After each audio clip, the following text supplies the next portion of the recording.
las personas cuando llegan dentro del proceso de la psicoterapia, las personas cuando llegan a la oficina llegan con lo que nosotros llamamos una queja principal, el motivo, ¿verdad?, que les lleva a buscar ayuda.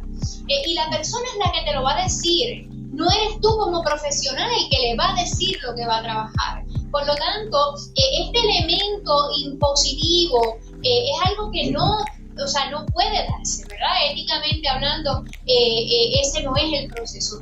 Pero cuando la persona te hace preguntas, también espera que tú seas el recurso que pueda contestar las preguntas.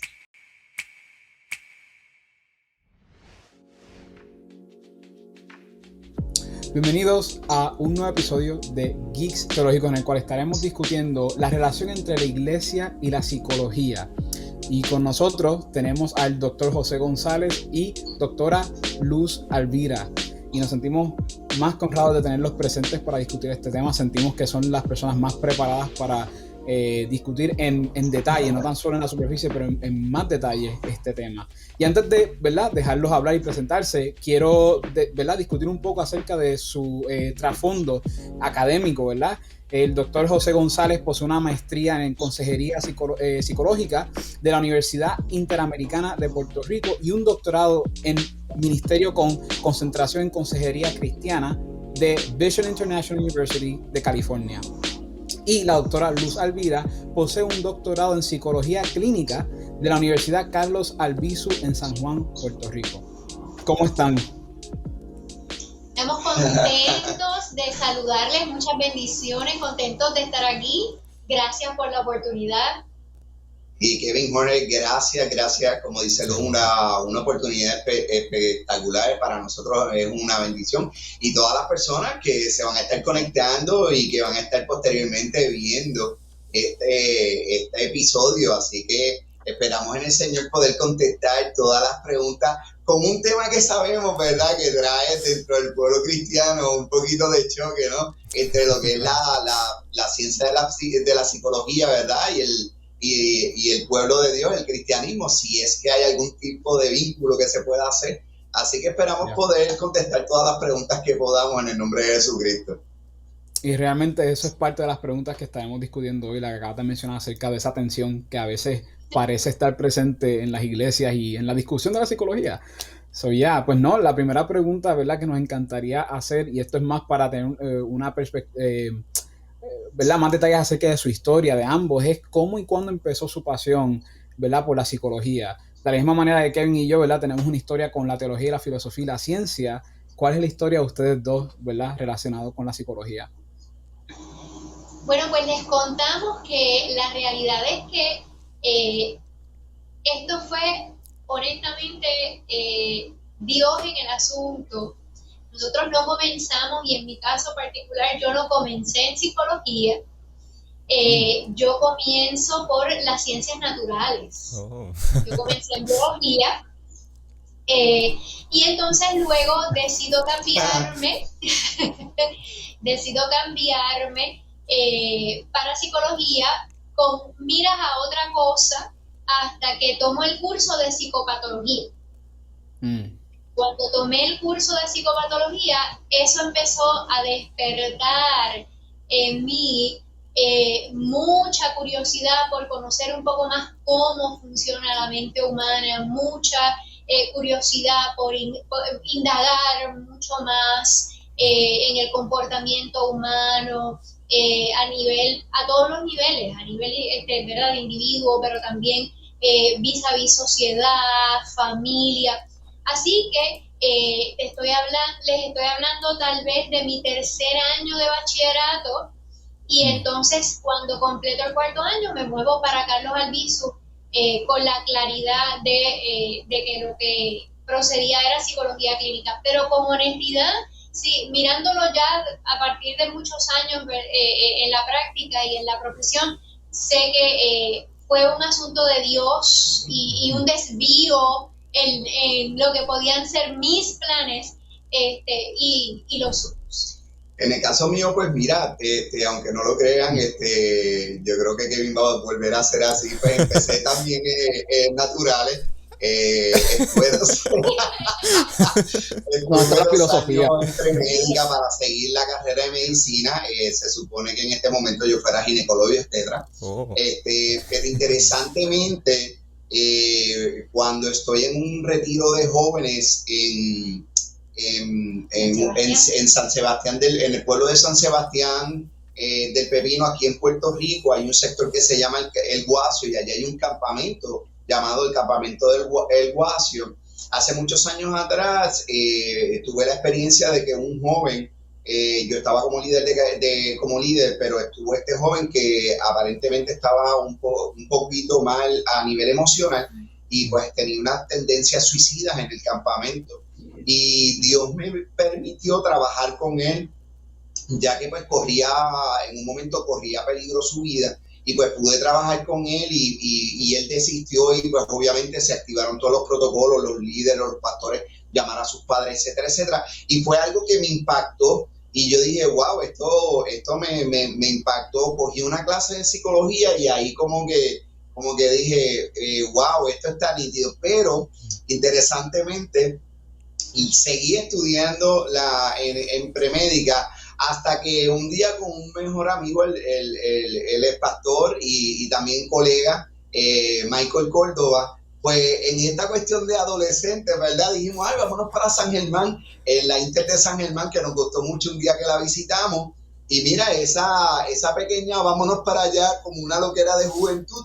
No, más adelante supimos que era el propósito de Dios de que ambos estudiáramos psicología. Yo salí de la medicina, él salió de otra área que él estaba estudiando. Salimos entonces a estudiar psicología, nos formamos y pues el resto es historia. El Señor nos estaba preparando sin nosotros saberlo, pero en la sabiduría de Él y en su soberanía ya nos estaba preparando en su voluntad para que lo que hoy, pues por hoy, pues me une a Luz, nos une como matrimonio, interesantemente, sin nosotros saberlo, que esta unión había sido del Señor para entonces lo que después nació por ya hace 20 años atrás, el Ministerio Caminando por Fe, que es el que estamos llevando hace 20 años hacia la parte de educar, dar talleres y como autores de libros también para trabajar con la salud mental, fundamentado en la palabra de Dios.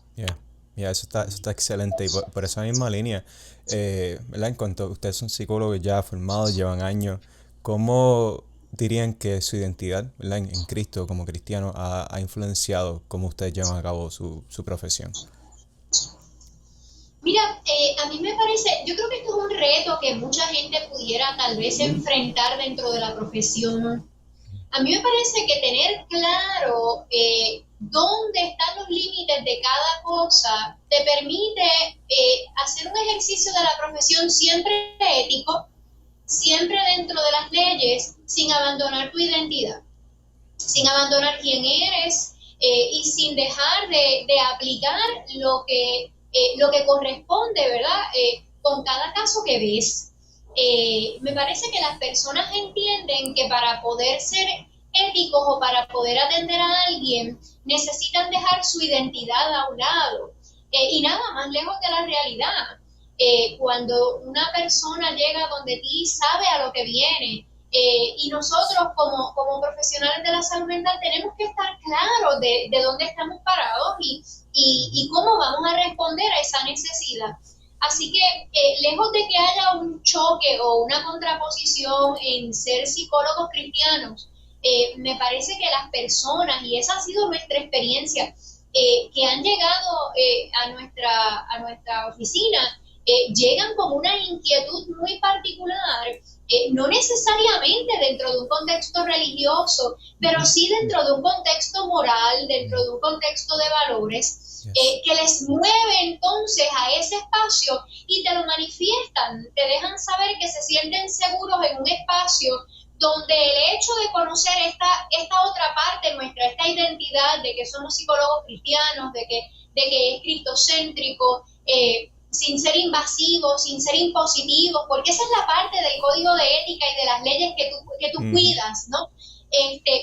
Pero la gente se siente cuidada y se siente protegida de que lo que le vas a compartir y lo que se va a intercambiar no va a atentar contra su sistema de valores, su sistema de moral. Así que no está en contraposición. Me parece que es algo que causa temor en las personas y no debería ser. Cuando te expones y te das cuenta de cómo ocurren unas cosas, no debe causar ninguna preocupación. Cada cosa está bien delineada y está en su lugar y no tiene por qué abandonarse ni una ni otra. Y es bien interesante porque la experiencia ha sido una donde las personas que posiblemente venían con esa interrogante, cómo la psicología y la teología podían converger, pues cuando tienen la experiencia en la oficina, ¿verdad? Y gracias a Dios porque Dios nos lleva por ese camino y es el Espíritu Santo quien nos dirige y nos guía a cómo discipular, porque es lo que decimos, nosotros lo que hacemos es discipular en la oficina, Dios trae las personas y las discipulamos, y la experiencia les lleva a aclarar las dudas que tenía y a sacar los mitos con que vivían en cuanto a la psicología y la teología.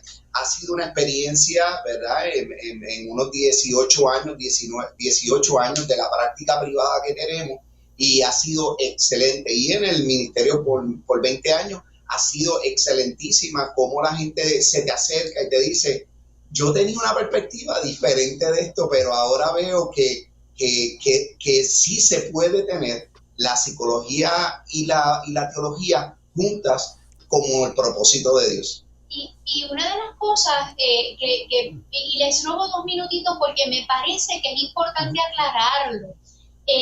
Las personas cuando llegan dentro del proceso de la psicoterapia, las personas cuando llegan a la oficina llegan con lo que nosotros llamamos una queja principal, el motivo, ¿verdad?, que les lleva a buscar ayuda. Y la persona es la que te lo va a decir, no eres tú como profesional el que le va a decir lo que va a trabajar. Por lo tanto, este elemento impositivo es algo que no puede darse, ¿verdad? Éticamente hablando, ese no es el proceso. Pero cuando la persona te hace preguntas, también espera que tú seas el recurso que pueda contestar las preguntas. Y con responsabilidad tú debes hacerlo, preparado en todas las áreas, porque es que ese es un principio de nuestro código de ética, la competencia. Tienes que estar preparado para responder, tienes que conocer para poder llenar las necesidades de la persona que viene a tu consulta, que viene solicitando el servicio. Y eso es algo que nosotros necesitamos recordar también dentro del ejercicio de la profesión, que tenemos que tener unas competencias, que tenemos que ser responsables con ese manejo, y eso también da una seguridad inmensa, porque ciertamente, ¿verdad? Ese es el respaldo también que tenemos en el conocimiento, ese es el respaldo que tenemos de cómo se manejan unas cosas y, por supuesto, ¿verdad? El respaldo del Señor, de que vamos a estar haciendo las cosas en el orden correcto. Yes. ¿No? Y en esa misma línea, ¿verdad? Esa es la parte ya de cuando las personas van a buscar la ayuda, personas que hasta tienen una actitud humilde en la cual dicen, no estoy seguro cómo funciona esta unión teológica y de la psicología, pero vamos, voy a buscar contestaciones, voy a buscar ayuda. Pero ¿qué hacemos en el caso de una persona, y esto lo he escuchado y lo he visto muchas veces en la iglesia, ¿verdad?, que dicen, no necesito ayuda psicológica porque Dios es suficiente, o buscar ayuda psicológica es no confiar en Dios, o a veces involucran, ¿verdad?, temas de demonios, que esto, ¿verdad?, eso separado, ¿verdad?, eso separado, pero muchas veces vemos personas que cogen la depresión, cogen estas cosas bien delicadas y rápido se lo ponen a algo espiritual, que hay cierta verdad, puede haber cierta verdad, pero no, tal vez no siempre sea el caso. Pero principalmente, ¿qué hacemos con las personas, verdad? O con esas declaraciones, mejor dicho, relacionadas con que no necesito la psicología, no necesito ayuda, porque Dios es suficiente. Mira, es bien interesante los diferentes ángulos que trae, y vamos a verlos en su justa perspectiva. Si fuese la cuestión de que no necesitamos ayuda psicológica, quiere decir entonces que los profesionales que Dios pone en el mundo, ¿verdad?, y los capacita, pues cuando yo tengo un dolor de pecho, yo digo, en el nombre de Jesús todo va a estar bien, yo no necesito ir al cardiólogo. tengo un dolor de cabeza que me dura por 5 o 6 días, en el nombre de Jesús todo va a estar bien y tranquilo, yo no voy a ir al neurólogo. Yo creo que necesitamos ver también la parte de la psicología, donde si estamos emocionalmente afectados, yo creo que el mejor ejemplo y la duda se quita cuando vamos a las escrituras. Jesucristo, cuando estuvo aquí en la tierra, bien interesantemente, en todo momento hablaba a la psique, en el griego, que lo que quiere decir es el alma, y la psique es la mente.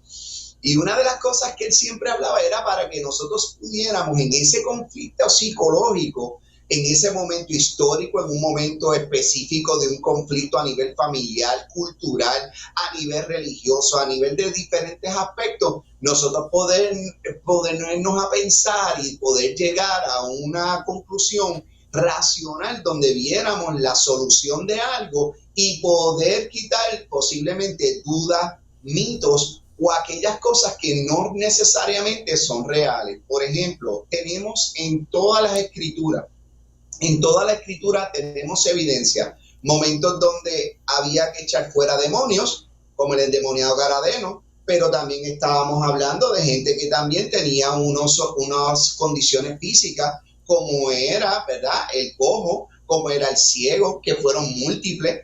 Y yo creo que ahí podemos ver y contestar, ¿verdad?, la importancia de nosotros poder educar, porque esa es la parte más importante, educar y poder que estas personas puedan abrirse, que es la recomendación que le damos, abrirnos a poder buscar en las escrituras, verdaderamente estudiar todo esto, poder ampliar el conocimiento y entonces poder tener unas evidencias y unas cosas que pueden llevarnos a nosotros a poder ver mejor la realidad de esto. Y volvemos, los mitos se pueden aclarar y las dudas también. Una de las cosas que la gente te dice cuando a veces llega a la oficina, cuando se animan a llegar, es que no querían ir porque no querían hablar sus cosas con un extraño. Uh-huh. Así que tú tienes personas que, por ejemplo, dicen, yo no necesito hablar con alguien mis asuntos, eso es mío, es privado. Así que se sienten invadidos tal vez por un tercero que no le conoce. Tú tienes personas dentro de las comunidades de fe y a veces hasta afuera que o minimizan su situación, ¿verdad? Y entienden que no necesitan la ayuda, o la espiritualizan, ¿verdad? Porque entienden que en efecto Dios es suficiente, y perdemos de perspectiva que todos nosotros en algún momento necesitamos algún tipo de mentoría, de guianza, no somos llaneros solitarios. Ser sabios en nuestra propia sabiduría implica en muchas ocasiones limitarnos en nuestra toma de decisiones y en nuestros procesos porque seríamos erráticos, no somos infalibles, no nos la sabemos toda, ¿verdad?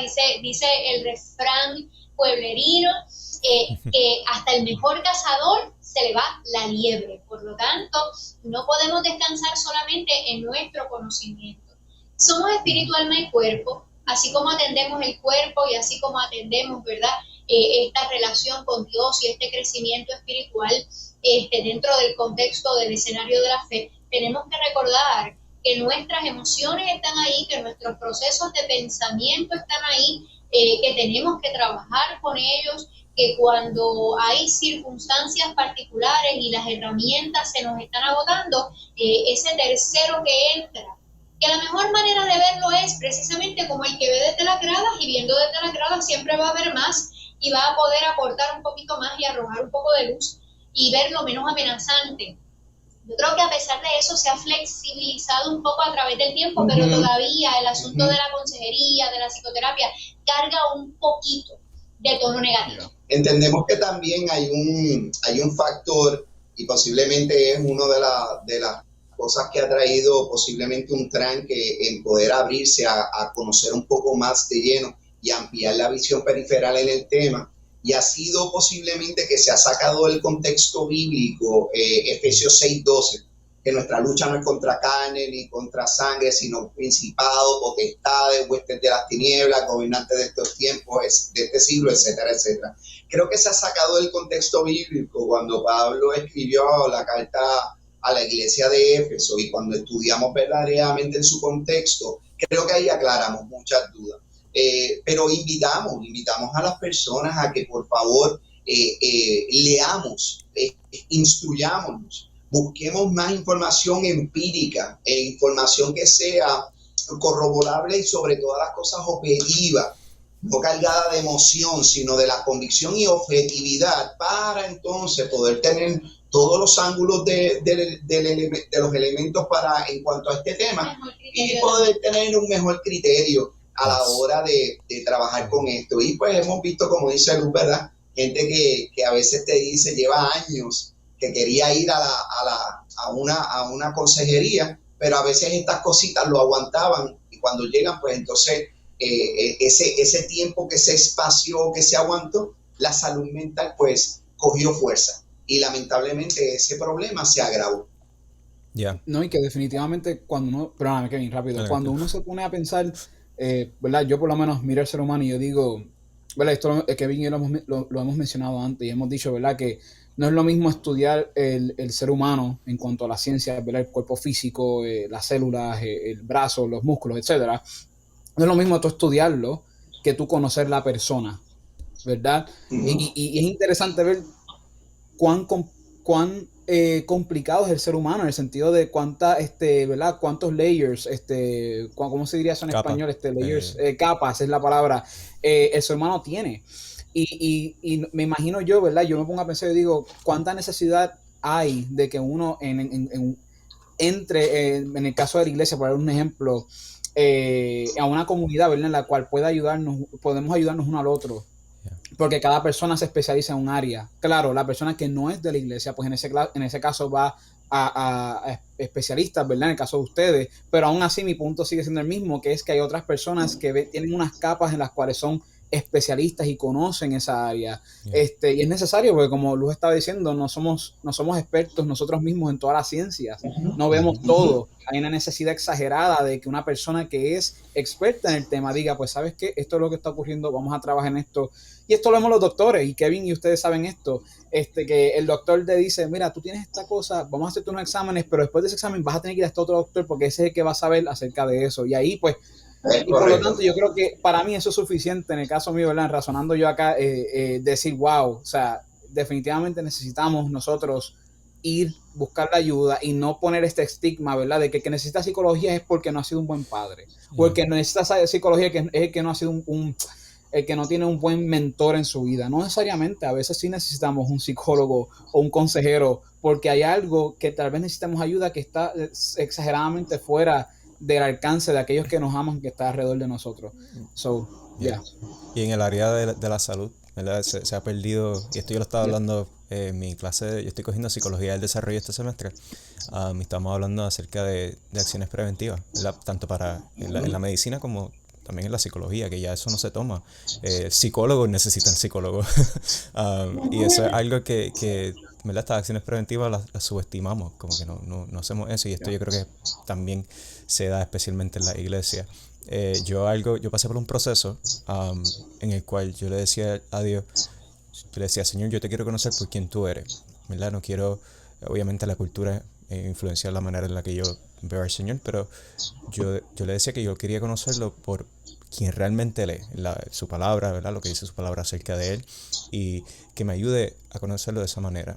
Y yo creo que eso hace falta en la iglesia, porque tenemos un bias, no sé cómo se dice eso en español, pero una tendencia a creer o a ver a Dios de una manera, con ciertos estereotipos, ¿verdad? Especialmente saliendo de la generación anterior, que era un poquito más rajatabla, ¿sabes? Bien fuerte en ciertas áreas, y que le llamaba un montón de cosas pecados, y ¿verdad? Cuando habla de las sillas de escarnecedores, pues eso se sacaba de contexto bien brutal, y pues como que eso influenció mucho en esta generación y cómo ven al Señor. Yo creo que eso también cae en la psicología, en cómo vemos la psicología, ¿verdad?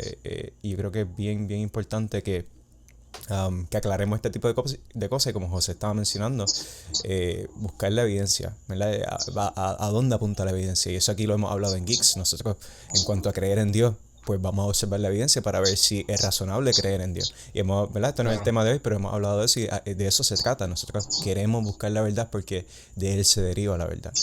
Él es la verdad. Así que, habiendo dicho eso, he visto, lamentablemente, y quiero saber qué ustedes piensan sobre esto, la consecuencia, ¿verdad? Los resultados de pensar de esa manera. Hay congregaciones en las cuales el pastor tiene como que este complejo de héroe, ¿sabes? De que yo quiero encargarme de todo, no quiero delegar, ¿verdad?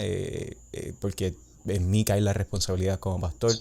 También tienes, ¿verdad? Lo contrario, que está este pastor que lo que se dedica a predicar. Y esto lleva, ¿verdad?, a descuidar su salud mental, pero se dedica a predicar en lugar de pastorear. Y yo creo que estamos llegando a un momento donde tenemos más pastores que predican que pastores que pastorean. Y eso es bien lamentable, porque sus ovejas se ven afectadas, ¿verdad? Y estamos hablando de salud mental, y esto se da a lo largo de los diferentes ministerios. Es un estrés bien grande ¿verdad?, que pasan los miembros del ministerio. Yo soy líder de músicos en la iglesia, soy director de músicos, trabajo junto con la líder de voces. Y eso nada más es un montón de estrés que cae sobre tanto los miembros del grupo como nosotros. Y si el pastor no está ahí presente, pues, ¿verdad? Va a haber consecuencias bien graves.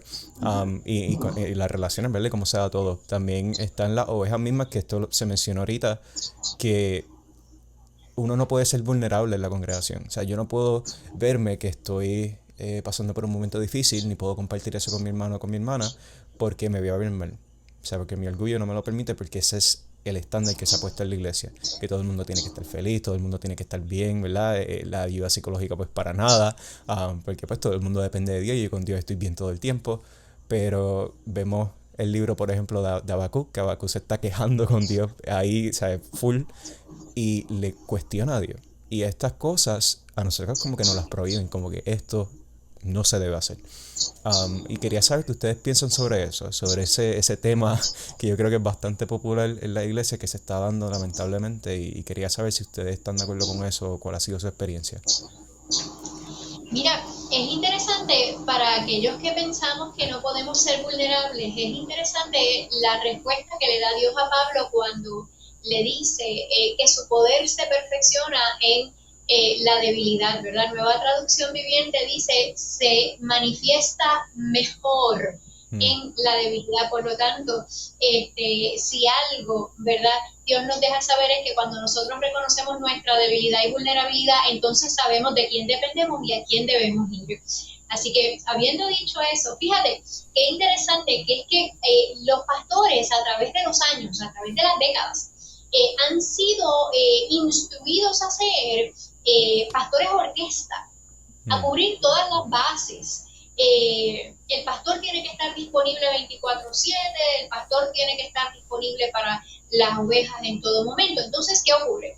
El tiempo va transcurriendo y tal vez la idea se va flexibilizando un poco y entonces empezamos a crear grupos, ministerios y entonces a hacer más celulares, ¿verdad? Pero ¿qué ocurre con el asunto de delegar? Que entonces te lo delego, pero no hay ese espacio porque te lo delegué, pero yo me cargo tal vez con otras cosas. Así que la idea de delegar era para aliviar un poco la carga de la agenda, pero de repente tengo 1000 ministerios creados donde delegué y entonces yo tengo 1000 otras cosas más donde estaban esas responsabilidades previamente. Así que tenemos tal vez a un pastor o pastora que no tiene el alivio de la carga porque nunca la generó. Fue un pseudo alivio, pero la realidad es que no lo creó. Y entonces tienen ministerios que corren solos porque se les delegó. Y tenemos la mentalidad de que si corremos solos, con el mínimo de supervisión, sin el micromanagement, pues entonces estamos produciendo y estamos haciéndolo bien. Y tampoco, porque somos un solo cuerpo y necesitamos estar integrados. Así que tienes pastores hoy que pues yo me encargo del mensaje, pero necesitas conectar en el funcionamiento de la iglesia, ¿verdad? O comunidad de fe en todas sus áreas. Tienes el pastor que está en todas las áreas y entonces delega a lo otro y entonces sus ovejas no escuchan, ¿verdad?, el mensaje a través de su líder. Así que es un elemento que desde mi óptica es desbalanceado. Es desbalanceado porque se nos pierde de perspectiva ¿verdad? Que necesitamos crear una integración y una convergencia de toda la extensión del rol. Yeah. Y cuando nosotros entendemos el rol en todas sus partes, entonces eso se concretiza y entonces llevado a la acción empiezas a ver cada parte y a montar el rompecabezas de una manera mucho más óptima. Una de las cosas que vemos como resultado de esto es que tenemos hoy en día, y los estudios están a la disponibilidad de todos.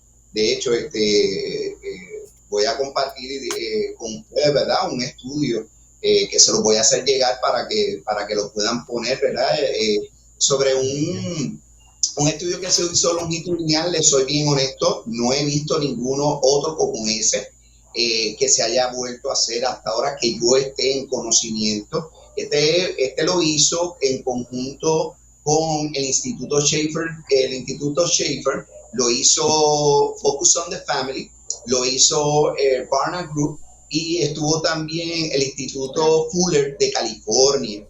Fue un estudio longitudinal donde se cogió una muy buena muestra, 1.500 pastores, si recuerdo bien, 1.500, 1.800 pastores, y se hizo un estudio longitudinal en cuestiones de todos estos aspectos pastorales, de su vida, su estado de ánimo y otros aspectos más delicados. E interesantemente, dentro del estudio salió que el 90% de los pastores encuestados estaban en depresión y no lo habían hablado con nadie y no habían buscado ayuda.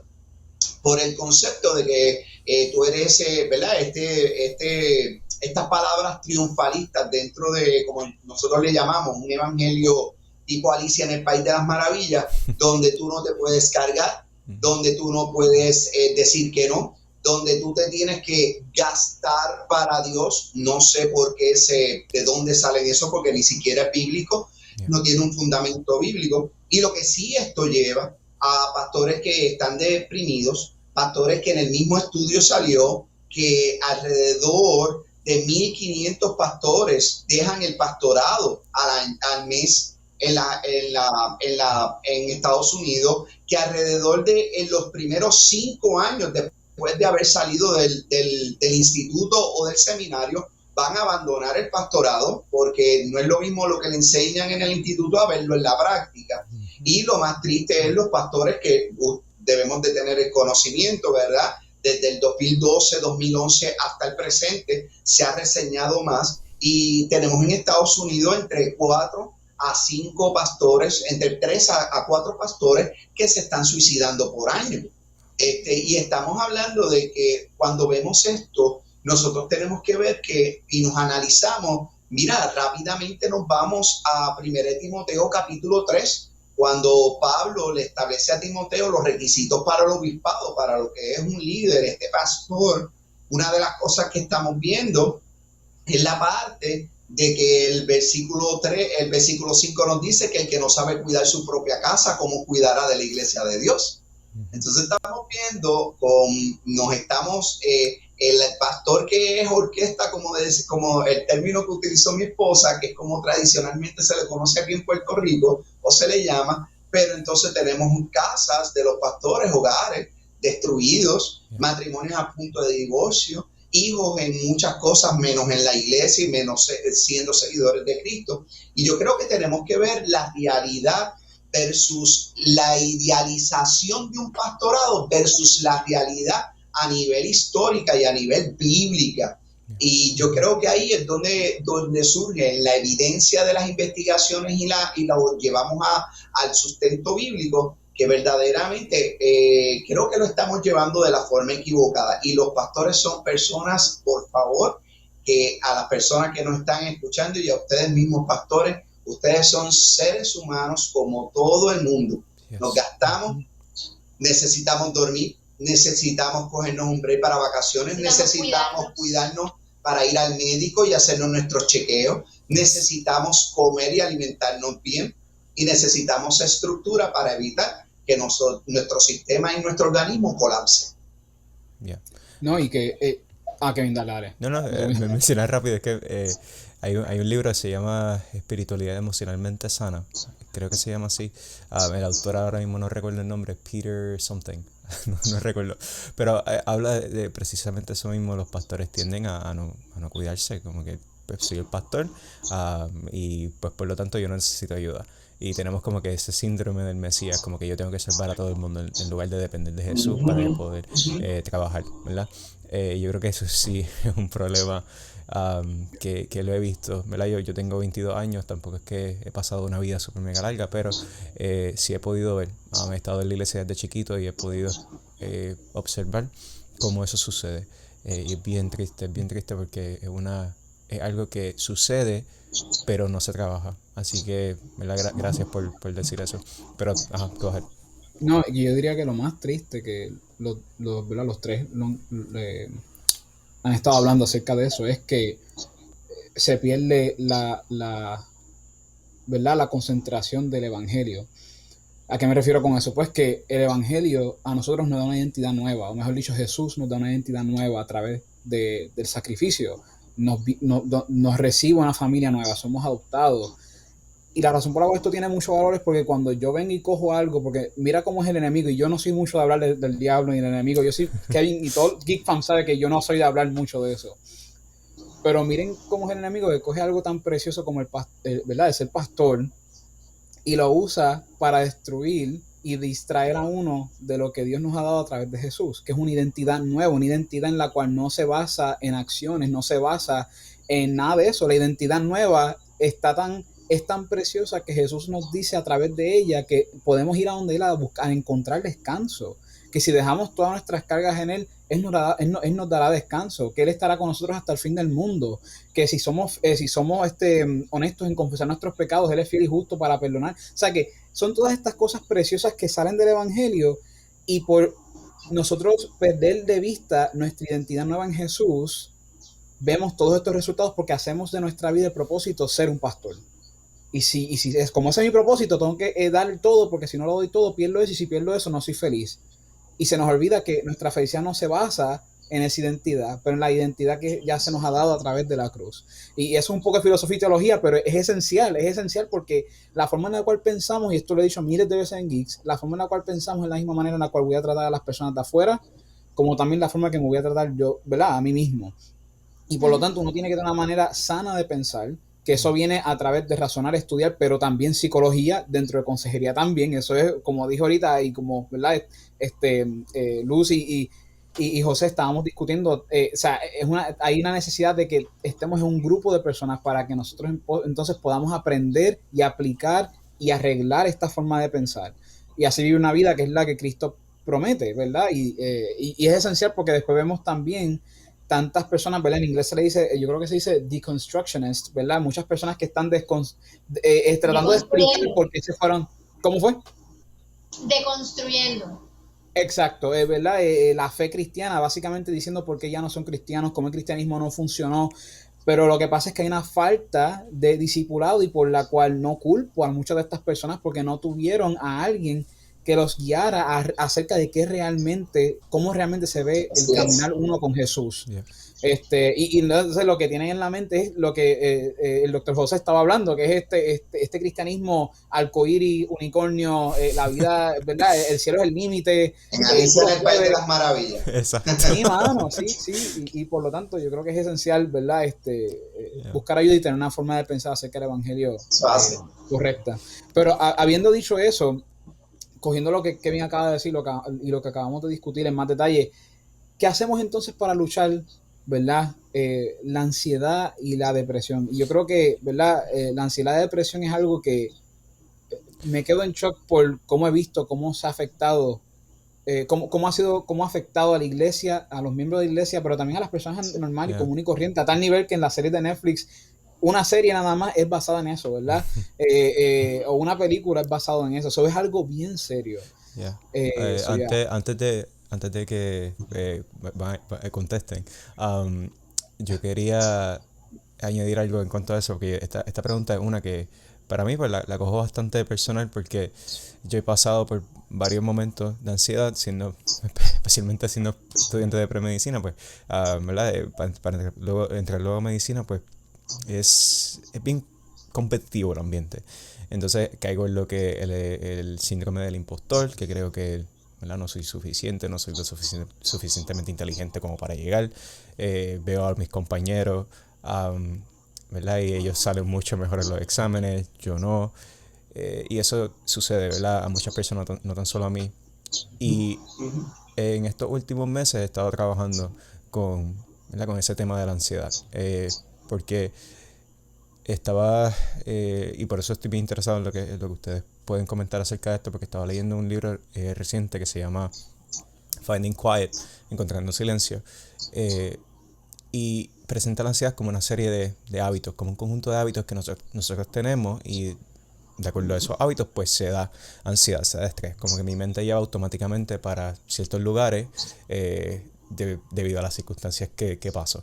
Y he estado intentando poder identificar eso en mi vida como cristiano, también teniendo en cuenta su palabra, ¿verdad?, la palabra de Dios, y poder trabajar con eso, pero se me ha hecho difícil, ¿verdad? No es algo que es fácil, son hábitos que hay que romperse, y pues por lo tanto pues estoy bastante interesado en lo que ustedes pueden, ¿verdad?, comentar y hablar acerca de eso.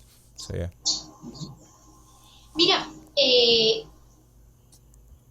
hay varias cosas, ¿verdad?, que podemos comentar. Primero que todo, tenemos que separar un poco, ¿verdad?, lo que es estresarnos en un momento dado y lo que es la ansiedad.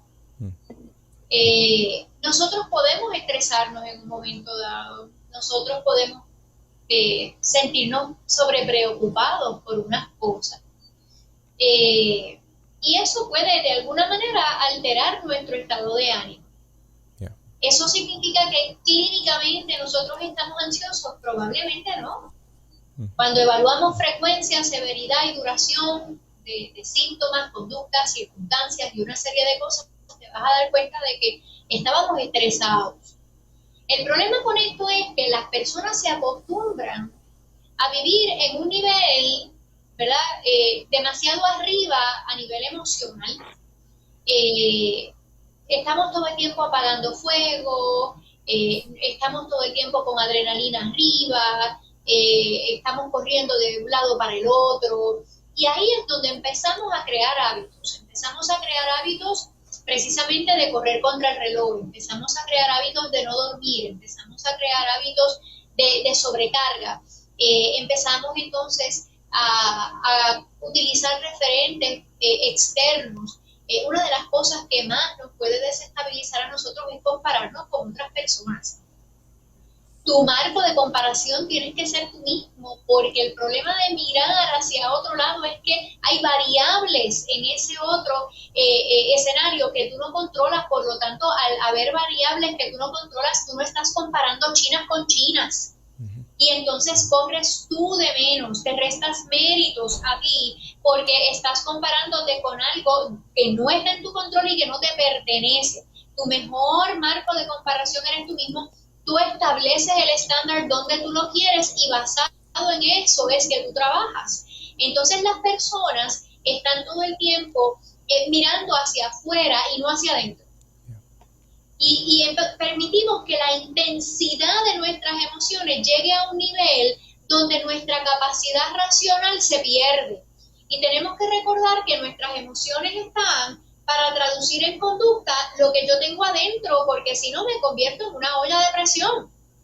Pero mi emoción, yo le explico muchas veces a las personas, mi emoción debe acompañar cómo pienso sobre algo, pero no puede controlar lo que pienso, porque voy a perder mi habilidad racional, voy a perder mi visión y voy a crear visión tipo túnel, voy a mirar solamente en esta dirección, no voy a poder mirar más amplio, así que se me reducen mis posibilidades, se me reducen mis alternativas y ahí me empieza a estresar porque entonces no veo luz al final del túnel y entonces creo la circularidad, el pensamiento creciendo, aquí se dañó, no puedo, no sirvo, y cuando tú vienes a ver, tienes un ataque de pánico, tienes un episodio de ansiedad causado por muchos pensamientos que cuando vas a mirar la evidencia, estaba todo bajo control, Era cuestión de organizar unas cosas aquí y allá, here and there, hacer unos ajustes pequeños y entonces poder caminar, pero no lo vemos y tenemos que tener mucho cuidado con la intensidad de la emoción. No es la emoción, es la intensidad que nos damos permiso muchas veces de manifestar, que nos lleva a sentir que perdemos el control. Tenemos que ver también, no te preocupes, tenemos que ver también diferentes aspectos, mis hijos. Creo que el ser humano, al pasar de las décadas y los diferentes momentos históricos, las expectativas de sí mismo siguen subiendo, y a veces nosotros mismos nos ponemos unas expectativas irreales. Volvemos, unas expectativas de Alicia en el País de las Maravillas. ¿Por qué? Creo que muchas personas están mirando hacia otros que han tenido un éxito o los ven por las redes y dicen, wow, esta persona es exitosa, y tenemos que tener mucho cuidado porque cuando tú ves una persona en las redes exitosa y te habla de todo está bien y yo hice esto y tú lo puedes hacer y toda esta cuestión, recuerden que cuando se apaga esa cámara, nadie sabe verdaderamente qué pasa con la vida de esa persona. Nosotros tenemos que tener mucho cuidado. Que tengo que tener mucho cuidado cuál es el marco de referencia mío en cuestiones de comparación. Verdaderamente, Cristo. Tú quieres usar verdaderamente un lugar de comparación, un punto de comparación, solamente usa el que es perfecto, Cristo. No te compares con otro ser humano que es un par igual que yo, porque todos somos pecadores. Todos estamos destituidos de la gloria de Dios y somos salvos solamente por la gracia del Señor, a través de la muerte y resurrección de Cristo. Lo segundo es que yo creo que tenemos que tener en cuenta lo que nos dicen las Escrituras. La palabra nos dice bien claro que echemos todas nuestras ansiedades sobre el Señor porque Él tiene cuidado de nosotros. Tenemos que tener mucho cuidado porque a veces nuestras ansiedades las queremos echar sobre el bloguero que está en este momento con 1.5 millones de seguidores. Queremos llevarlo a la parte de la motivación, queremos dejar todas nuestras ansiedades en la persona que dijo que se va a presentar y todos vengan para acá porque vamos a ser libres de la depresión y de la ansiedad. Y tenemos que tener mucho cuidado con estos ambientes emocionales que solamente lo que hacen es alimentar el ego, pompearnos un poco para poder entonces generar adrenalina por un espacio pequeño, pero de repente ese espacio va a hacer esto, va a volver a bajar y vas a requerir de nuevo ir donde esta persona o este grupo o estas cosas o estos blogueros para que tu adrenalina suba de nuevo. Entonces estás un sub y baja. Y yo creo que Santiago capítulo 1, versículo 8 nos dice bien claro que el hombre de doble ánimo es inconsistente en sus caminos. Entonces, ¿qué pasa? Tenemos que tener mucho cuidado porque cuando vemos que todo el tiempo estamos tratando de ser como los otros que tienen éxito, empezamos a frustrarnos porque no llegamos a esas expectativas cuando verdaderamente las que tenemos que tener, ¿cuál es la expectativa? Las del Señor. Que reconozcamos a Jesucristo como su Salvador, que nos arrepintamos de nuestros pecados, que nos volvamos de ellos a Cristo y que verdaderamente tengamos paz solamente en el que puede dar paz, no como la da el mundo, sino como la da el Señor. Filipenses 4:7, que es la paz que sobrepasa todo entendimiento, que viene de Él, ¿verdad? Que guarda nuestros corazones y nuestros pensamientos en Cristo Jesús, no en el psicólogo, no en el psiquiatra, no en el bloguero, no en los pastores, no en el libro, no en lo que en las cositas que enviamos por ahí de las palabritas o de cuido y los videitos, ¿verdad? De chichichá, no en los horóscopos, no en la lectura del tarot, no en la ley de atracción, no en la ley de nada, solamente en Cristo. Ahora, hay que aclarar algo y esto es bien importante. Mis hijos somos espíritu, alma y cuerpo. 1 Tesalonicenses 5:23. Neuma, psique y soma en el griego. Mis hijos, un ser humano como un cristiano, un seguidor de Cristo, ¿se puede deprimir? Sí. No, José, no puede. Sí. Pedro, al salir de mirar los ojos del Señor, después de haberlo negado, salió y lloró amargamente. Vamos a empezar por ahí. Pero Cristo al otro día lo recibió, 3 días después lo recibió en la orilla y le dijo, Simón, hijo de Jonás, ¿me amas? Le preguntó 3 veces. En la tercera le dijo, ¿me agapeas? Y él dijo, tú lo sabes todo, tú sabes que te amo. Tuvimos un David, se escondió en las cuevas en el desierto. Los salmos más del corazón vinieron en los momentos de depresión de él. Tenemos diferente gente, tanto como Elías, que se metió en una cueva y el Señor tuvo que irle a hablar allí, no en un torbellino. En el torbellino le habló, ¿a quién? A Job, pero a este le tuvo que hablar del silbido apacible. Que el Señor sabe nuestras condiciones, que nos vamos a deprimir, que nos vamos a bajar el estado de ánimo, que nos va a dar ansiedad. Él sabe bregar con nosotros, pero tenemos que ir a Él. Y el Señor Jesucristo dijo la clave bien claro para todos nosotros. Venid a mí, todos los que estáis trabajados y cargados. Eso es toda la raza humana. Todos nosotros estamos cargados y trabajados, porque yo os haré descansar. Así que tenemos que tener mucho cuidado con este pensamiento triunfalista de que estamos bien y que no nos pasa nada. ¿Y cómo tú estás? En victoria. Cuidado. Si yo estoy mal, no está mal decir que lo estoy. Pero también está bien buscar la ayuda. Algo que a mí me ayuda un montón es saber y tener en cuenta el hecho de que Jesús pasó por cierto, un increíble dolor emocional, porque siempre nos enfocamos en lo físico, pero Jesús estaba en el Getsemaní sudando sangre, ¿sabes? Él estaba con un nivel de ansiedad inimaginable. Yo no me puedo imaginar eso, y el hecho de que Él haya permanecido fiel a pesar de eso, Él haya querido hacer la voluntad de Dios a pesar de eso, a mí me da mucha paz, porque yo sé que yo tengo un Dios que conoce mi dolor, ¿verdad? Y al igual las personas que nos están escuchando, tenemos un Dios que conoce nuestro dolor, que sabe que no es un Dios lejano, ¿verdad? Es un Dios cercano a nosotros, un Dios que nos acompaña por medio del dolor. Y algo que a mí me encanta de Romanos 8:26, que dice que el Espíritu Santo intercede por nosotros con gemidos indecibles cuando nosotros no sabemos cómo orar, no sabemos cómo, ¿verdad?, cómo acercarnos a Dios. Y qué decir, Él está ahí para nosotros, intercediendo por nosotros. Y eso a mí me llena de tanta paz, me ayuda, ¿verdad?, a echar toda mi ansiedad y ponerla en sus manos para que Él trabaje con eso, y me ayuda a mí a seguir adelante. Y yo creo que eso es algo que es excelente tener en cuenta todos los días, y algo que yo me tengo que recordar constantemente, porque es, de nuevo, hábito. Así que sí, quería decir eso. Y yo quiero añadir que algo que me gustó que mencionó, y perdón que mi compañero de cuarto va a salir, pero algo que mencionó José, que es bien importante, es, José mencionó la paz que el mundo da, ¿verdad? La paz que Jesús da es una, y la paz que el mundo da es otra.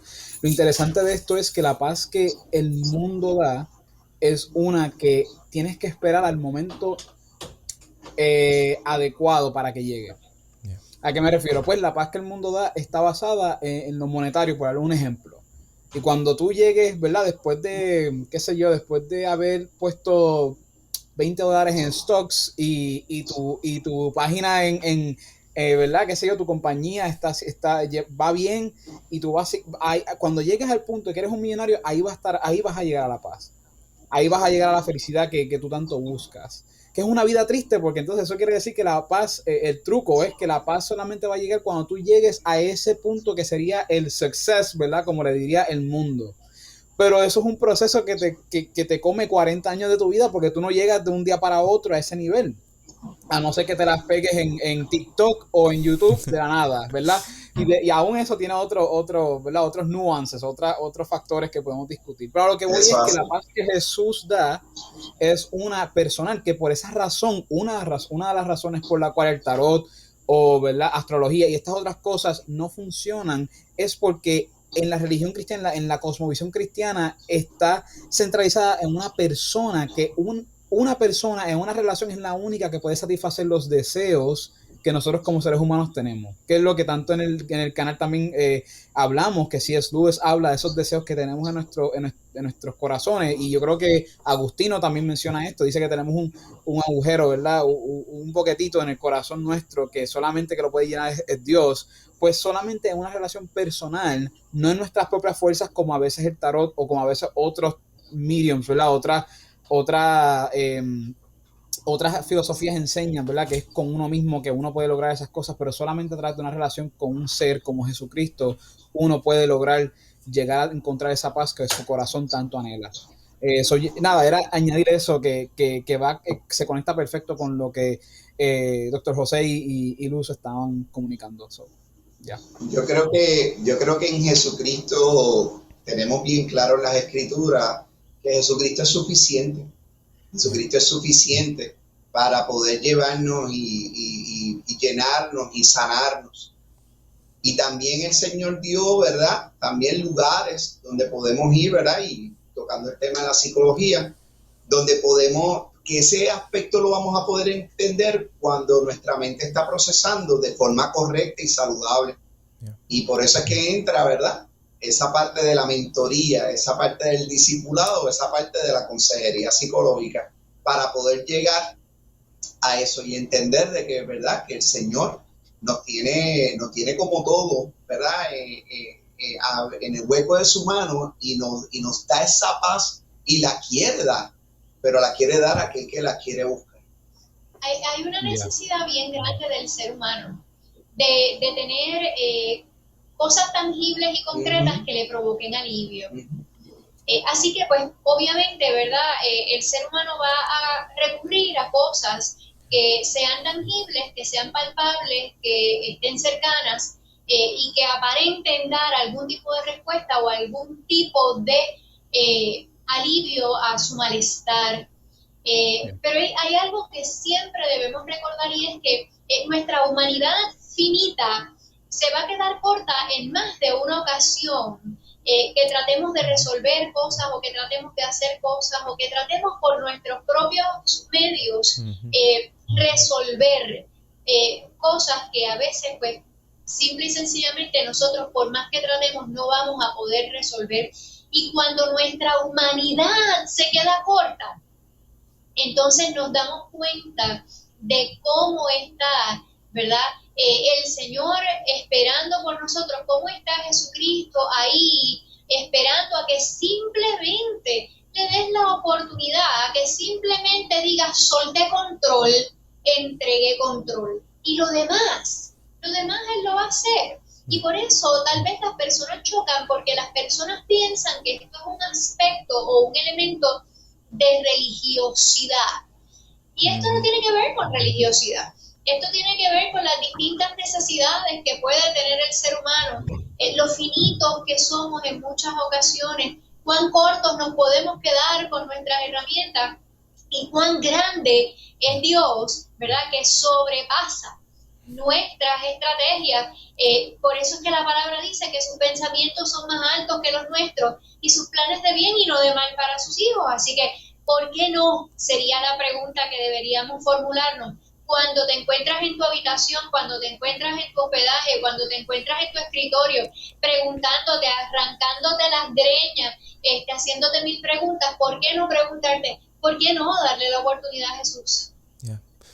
Algo que me recordó esto, y te paso ahora, Jorge, perdón. Algo que me recordó esto es algo que yo toqué en el canal hace muchos videos atrás, y son dos narrativas de vida que solemos, ¿verdad? Vivimos con una o con la otra. Y es la narrativa de desempeño moral, que, ¿verdad? Que está, por un lado tenemos esa que me dice a mí que yo tengo que trabajar para ganar valor, tengo que trabajar, ¿verdad? Para llegar a cierto nivel en la jerarquía, ¿no? Social, y eso me lleva a mí a lo que estamos hablando, a poder a empezar a compararme, a empezar a poner metas que son irreales, ¿verdad? A exigirme más de lo que yo debo. Eso también lleva a vivir en un mundo en el cual queramos ser inclusivos, ¿verdad? Queremos ser inclusivos y queremos como que todo el mundo tiene un espacio en la sociedad, pero realmente lo que tenemos es jerarquía y por lo tanto comparación. Y al ser inclusivo, pues eso es un ambiente tóxico. Por otro lado, tiene ¿verdad? El desempeño, la narrativa de gracia. La narrativa de gracia es totalmente diferente. Me dice a mí que yo no soy suficiente, que yo no puedo lograr las cosas por mí mismo, sino que necesito a alguien que está por encima de mí, Jesús, Dios, para así poder llegar a realizarme como humano, que realmente ese proceso de realización es yo entrar en una relación con Él. Y eso es suficiente para mí. Y de esa manera, ya ¿verdad? Estos sistemas de jerarquía sociales, pues ya se caen. Y por lo tanto no hay niveles ¿verdad? No hay superioridad ni inferioridad en las personas, sino que todos tenemos el mismo valor, el mismo propósito, ¿verdad? De vida. Y esto nos ayuda a poder pensar y cuidar nuestra salud mental. Yo creo que se adapta bastante mucho ¿verdad? A lo que hemos estado hablando. Y algo que cuando pude identificar eso de la narrativa de desempeño moral y la de gracia, me ayudó a cambiar mi perspectiva y a ver las cosas ¿verdad? De una manera más clara. Yo creo que también hay muchos cristianos viviendo bajo la narrativa de desempeño moral, aún estando bajo la gracia, pues como que estamos bajo la gracia, pero vivimos como si estuviéramos en esta, ¿verdad? En la narrativa de Y el desempeño ejemplo es moral. el pastor. El pastor. Que vimos ahorita es un ejemplo. Sí, que hay que estar consciente, ¿verdad? Y me gusta el hecho de que podamos estar hablando de esto para eso mismo, para crear conciencia en ustedes, que puedan darse cuenta de que ¿verdad? Esto son realidades y son cosas que podemos identificar y por lo tanto podemos trabajarlas. Ya quería decir eso. Ya. No, y habiendo dicho eso, la última pregunta que quería presentar, ¿verdad? Es cómo entonces, habiendo hablado de todo esto y de lo importante que es la psicología, la comunidad, etcétera, ¿cómo hacemos para empezar a aplicar la psicología en la iglesia? Esto fue una pregunta que me vino a la mente en estos días, ayer realmente, hablando con Kevin después, y yo dije, ¿verdad? ¿Cómo entonces? Porque, por ejemplo, en los Estados Unidos acá he visto que ha habido por lo menos un movimiento más grande en cuanto a consejería.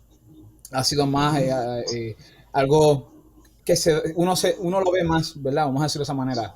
Digo, todavía hay mucho trabajo que se tiene que hacer en los Estados Unidos con la iglesia de Estados Unidos en esa parte, pero por lo menos hay eso. Y más sin embargo, en Puerto Rico o en Latinoamérica, bueno, voy a hablar primordialmente ¿verdad? Donde yo vivo, Puerto Rico, he notado que eso no es la ley.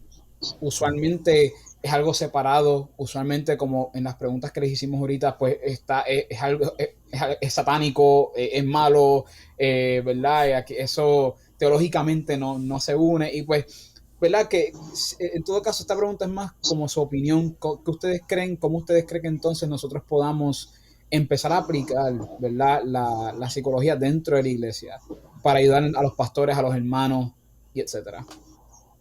Mira, aquí hay algo que tenemos que contemplar dentro de un escenario o dentro de un contexto legal.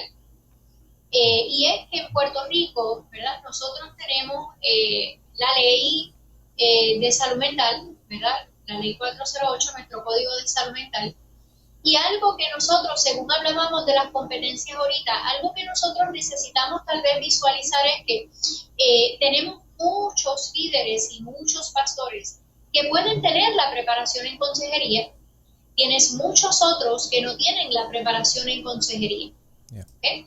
Por eso nosotros, ¿verdad?, le instruimos a los pastores a que hablemos de acompañamiento, de guianza o de mentoría espiritual.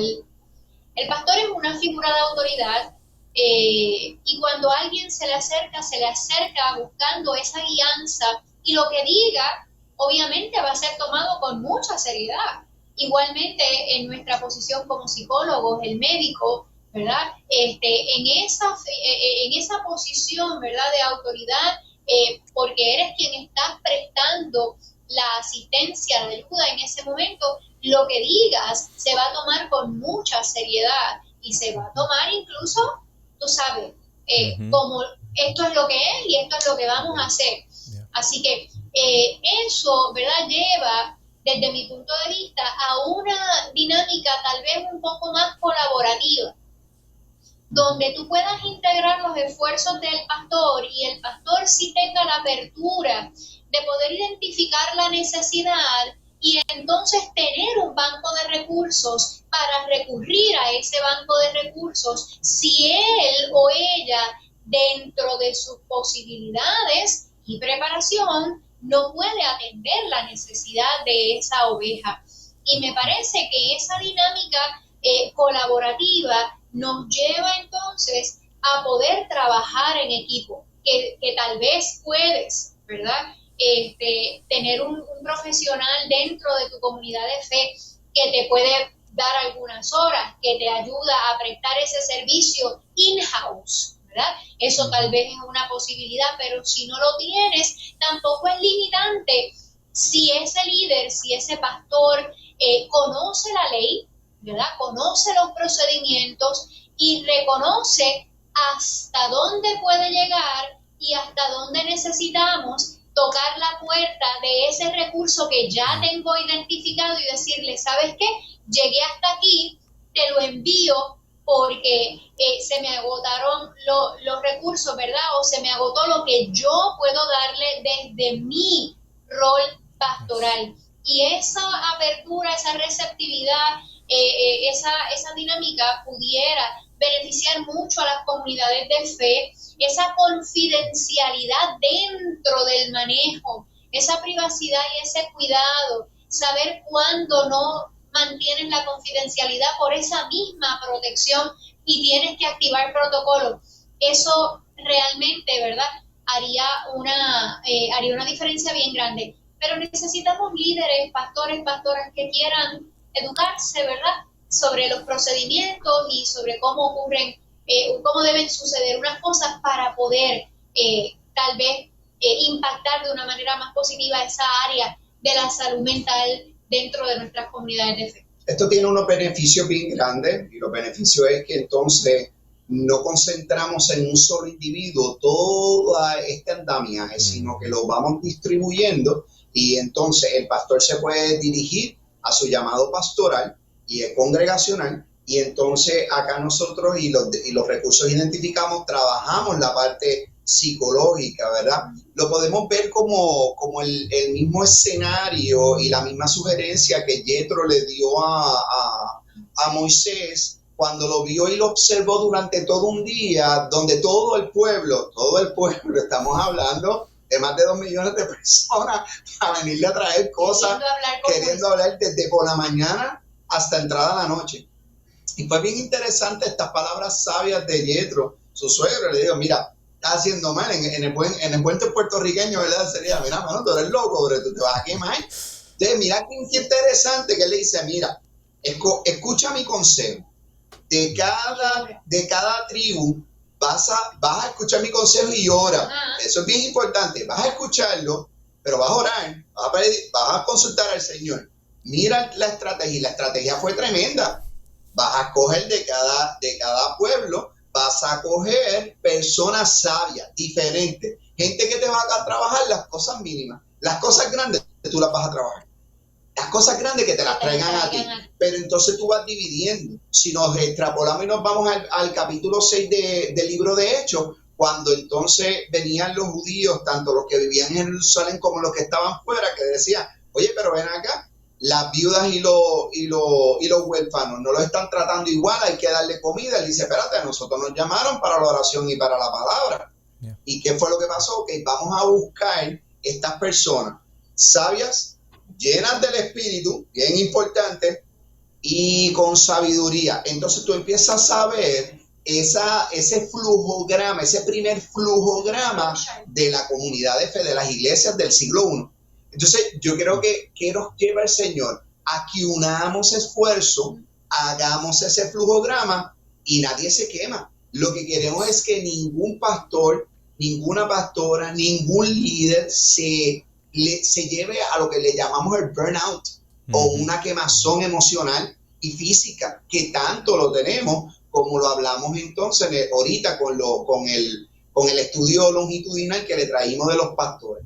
Yo creo que podemos hacer mucho, nos falta todavía, sí, pero tenemos que ser objetivos en esto, y es que gracias a los medios de comunicación, radio, televisión, ahora la internet después de tantos años, creo que ha sido muy bueno porque la gente ha podido ampliar un poquito y darse la oportunidad en diferentes sectores donde hace décadas eran muy cerrados, abrirse un poco, entender un poco más esto, ver que hay un fundamento bíblico y obviamente a la misma vez poder entonces darse a la oportunidad. Así como dice mi esposa, medios responsables. Yeah.